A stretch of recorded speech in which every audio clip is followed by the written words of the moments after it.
Hey everyone, welcome back to Daily Devotions. Pastor Steve here, and we are in John chapter 16 because we are continuing our week of being able to walk by the Spirit of peace.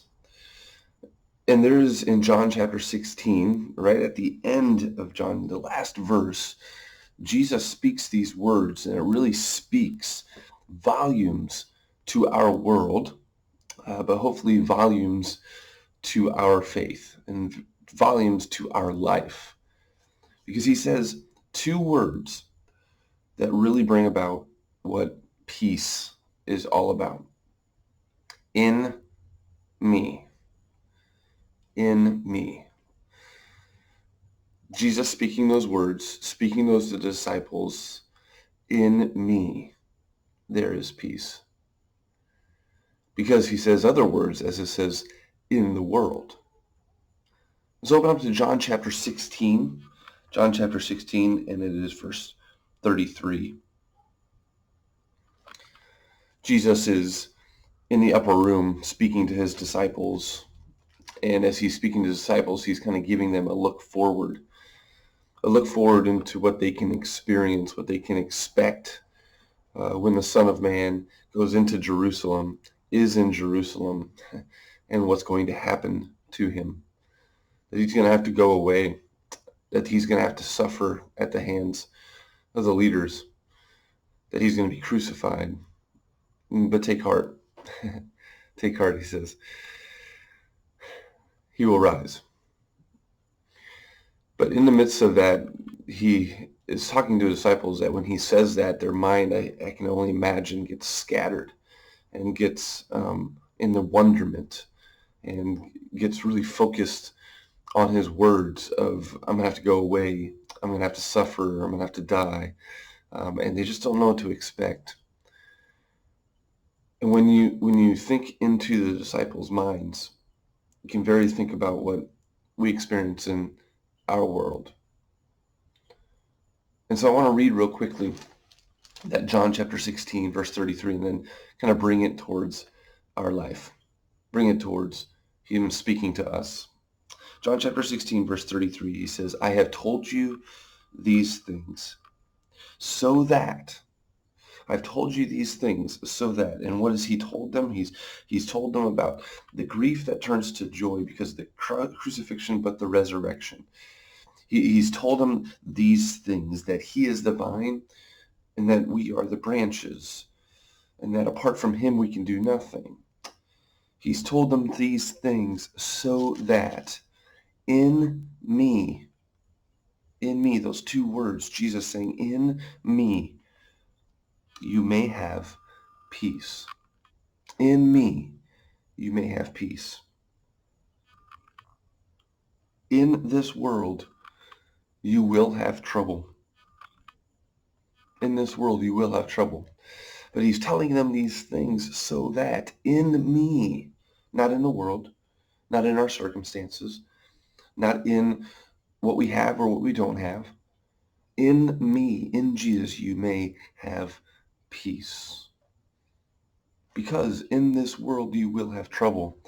You know, I did a simple thing. I was actually going to sit in my living room and have what I was watching last night with the vice presidential debate behind me. And I'm not calling that trouble. Actually, it was a lot better than the other debate. But the way they speak about our world, the way they have to put policies into place, and the way that they have to really prop up our president or our president-elect or the candidates, and how they have to speak about one another. They speak about really the troubles of our world and what they're going to do to combat that. And so take a look at a list of what I just kind of walked through. They were talking about COVID and about the problems and the trouble and the death that COVID brought. They talk about injustice and how we're just not loving our neighbors. They talk about disease and cancer and all these different things. They talk about a broken family.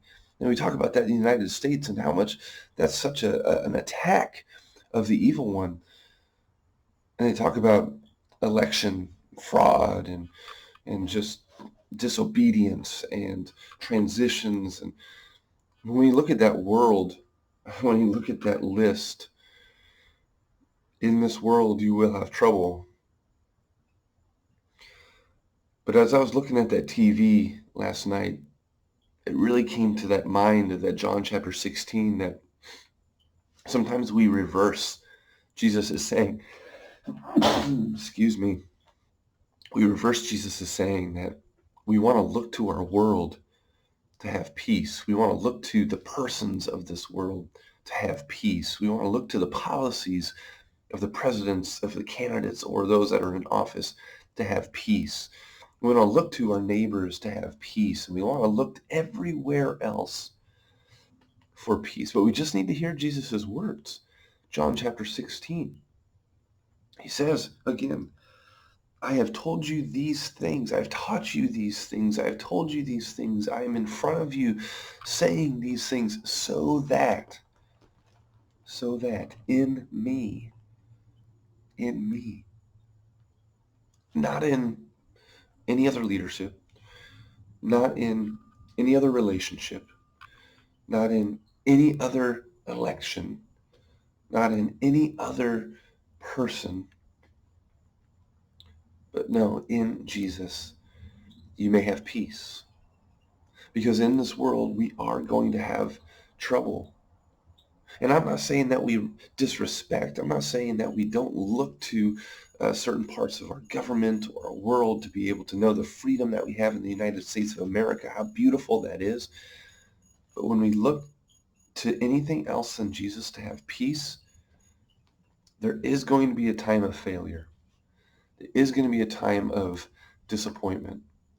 There is going to be a time of lacking, because Jesus is the fulfillment and the fullness of peace.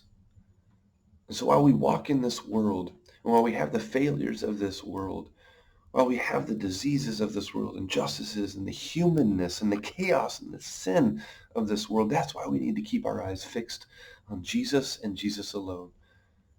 Because he has told us these things of the gospel and who he is, the Jesus, the Son of God, Jesus, the Christ, the Messiah, so that we can believe that in Jesus we may have peace. In this world, we will have trouble, but take heart. It says right here, John 16, verse 33, but take heart, believe, trust, be with your whole being, it's saying here, but take heart. I have overcome the world. The list here isn't what we look to. The list here isn't our eternity. The list here isn't overcoming. Take heart. Jesus has overcome. Jesus is overcoming. He's telling us this so that in him, in Jesus, those two crucial words, we may have peace. So go into your day today. Live out the day today. Thank God for the day that you had today in Jesus. Because when you look to Jesus, you find fulfillment. When you look to Jesus, you have peace. Because the Spirit of peace is always directing us only to Jesus. For in him, and him in him alone, is our peace, is joy, is love, and you can just go through the fruit of the Spirit.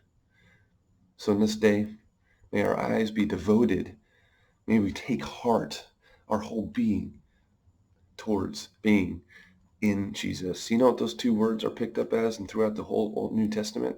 Paul picked them up in almost every epistle, just saying, in Christ. That's what matters. Being in Christ means that we are in him through our baptisms. Celebrate your baptism. Celebrate your baptism today, that you are loved, forgiven, and that you are in Jesus. And if you're in Jesus, you have peace.